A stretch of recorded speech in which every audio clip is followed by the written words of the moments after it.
Alright, ladies and gentlemen, I'm here on the show to talk about, start with some NFL news, so...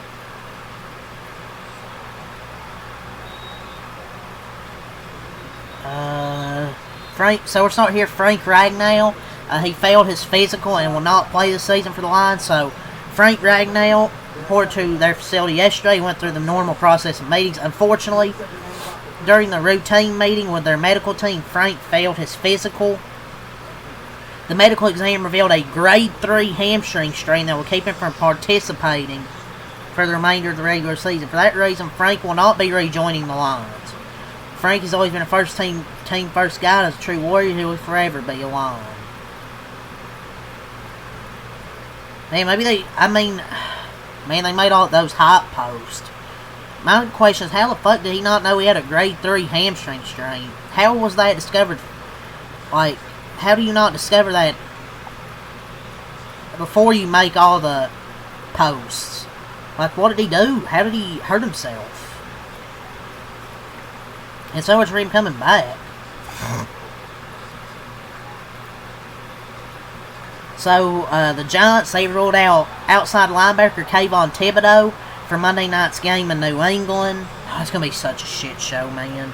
We got Jackson Dart, one half of the exciting Whites. But Kayvon Thibodeaux will not be playing. Sources: the Browns are open to giving Shedeur Sanders an extended look as their QB1. And by extended look, they probably mean the rest of this regular season. Okay? The other options are Dillon Gabriel and Bailey Zappi. It's not like they have any other choice but to give him an extended look. And if he sucks, so be it.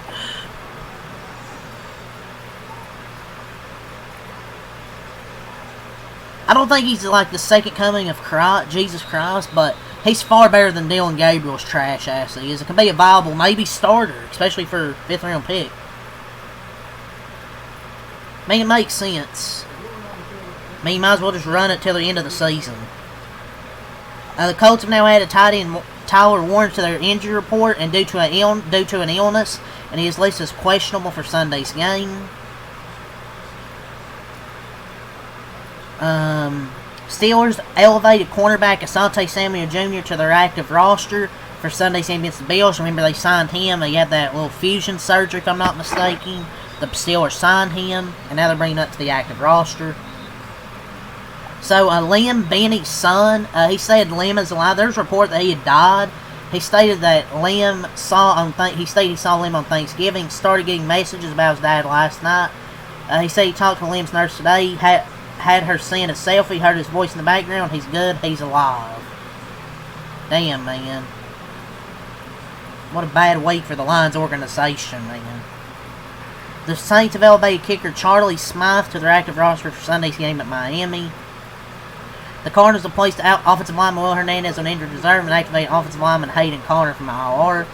The Dolphins, they activated offensive lineman Austin Jackson and tight end Darren Waller off injured reserve and waived tight end Hayden Rucci and offensive lineman Keon Smith.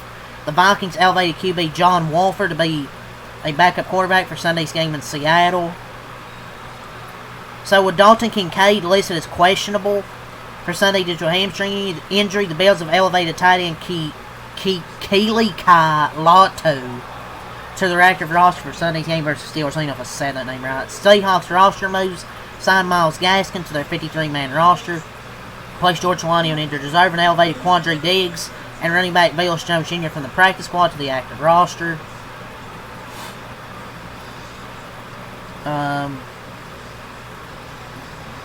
The Jets have elevated defensive back Jordan Clark and defensive end Eric Watts.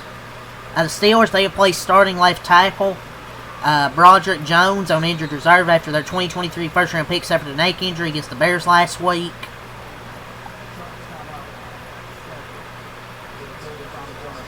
Titans tight end Chig Okonkwo listed as questionable for Sunday due to a foot injury. He's expected to play versus the Jaguars per source.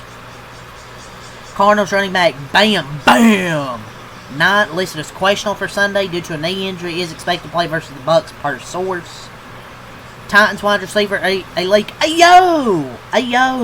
Manor listed as questionable for Sunday due to a hamstring injury. He is expected to play versus the Jaguars per source.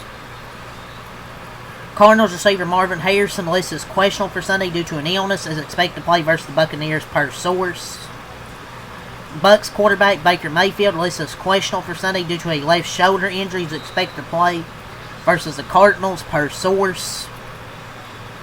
Man, the guy's always tough. I didn't expect him to play, but he sure is tough. Definitely has to protect that shoulder, though. Bucks running back Bucky Irving listed as questionable for Sunday due to shoulder and ankle injuries, is expected to play versus the Cardinals for the first time since week 4. Per source, Bucks don't want to overdo it with Irving, but he will get his touches. First time since week 4, and he's coming back. So that's the news there from Schefter. Let's see what we got from Rappaport. What? Rappaport.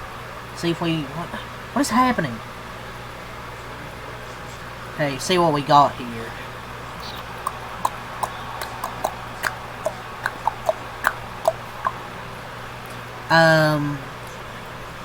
Chris Olave back spasm is listed as questionable, but it was a good sign that he was able to get back at practice on Friday. Some optimism that he can go in Sunday's game.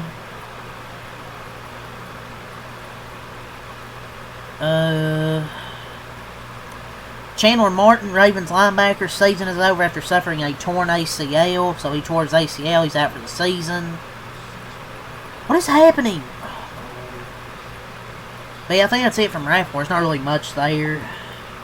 You know what, I'll do another little NBA recap, and I might end it with college football to talk about some of the games that I didn't individually recap. The Celtics and Timberwolves started the day. Timberwolves win 119-115 over Boston. A very fun game here. Timberwolves were actually able to finish a fourth quarter for once, so they beat Boston 115-113. I already talked about the Warriors. You can watch my recap there. The Pacers beat the Bulls 103-101. Pascal Siakam hit a game winner. The Bulls have really fallen off, man, after that hot start to the year. The Hornets beat the Raptors 118-111 in overtime. Conkin Nipple with a 3 to send it to overtime. And they beat the Red Hot Raptors, man, who were 14-5 heading into this game. And Charlotte outscores them 14-7, 24-17 in the fourth quarter, and outscored them 14-7 in overtime. What a game from Bridges, man. Had 35, Conkin Nipple had 20. Not a coincidence they benched LaMelo Ball, and they actually actually played good. So I think LaMelo Ball is a problem for this team. The Pistons beat the Heat 138-135. The Pistons get back in the win column. A good win on the road at Miami, who's been a really good surprise to start the season at 13-6 heading into tonight. They made a furious rally in the fourth quarter, outscoring 44-30, but it wasn't enough. Another good game from Cade Cunningham. He had a bunch of others chip in. Tobias Harris, Duncan Robinson, Paul Reed, Roland Holland. A bunch of guys chipped in that one for the Heat. Come on! Stat sheet! Okay. Andrew Wiggins had 31. Tyler Hero had 24. Norman Powell had 28. What a fumble that was by the Clippers, letting him go. But Tyler Hero's back with this team. He hit 6 threes tonight. Andrew Wiggins had 31. Warriors legend right there, Andrew Wiggins. Man, miss him. The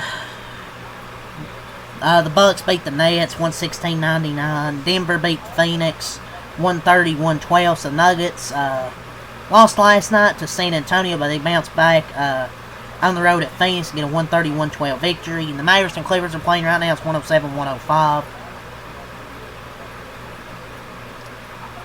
But yeah, let's move on to college football. The games I didn't get to talk about today that I didn't do individual recaps on.